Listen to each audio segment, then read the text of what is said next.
back to my little kitchen in Lecce in the south of Italy. My name's Francesco, and today I want to share with you an idea I've had for making a loaf of bread using a roll of pizza dough from the supermarket. I've done this a million times before in any number of different combinations of fillings, but I'm going to try a new method. I saw a video last night for some sweet steamed Chinese buns, and the way that they put these together was quite an eye-opener, and I want to share it with you. I'm sure it's going to work equally well in this savoury version. I'm going to fill mine with some grated parmesan, pesto, tomato puree and olive paste, but you can use any kind of filling that you like. The only thing I'd recommend is to not put too much filling in, because from past experience it will spill out, it won't look as nice, and you won't get such a nice result. So let's keep our fingers crossed that this works well.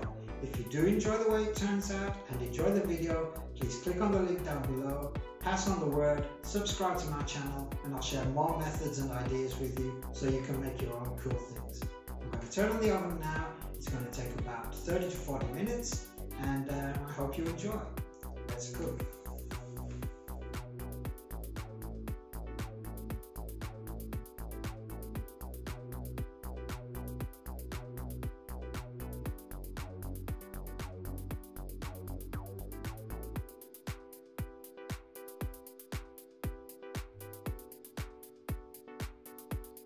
For today's recipe, you are going to need a roll of pizza dough, tomato puree, olive paste, pesto, and Parmesan cheese.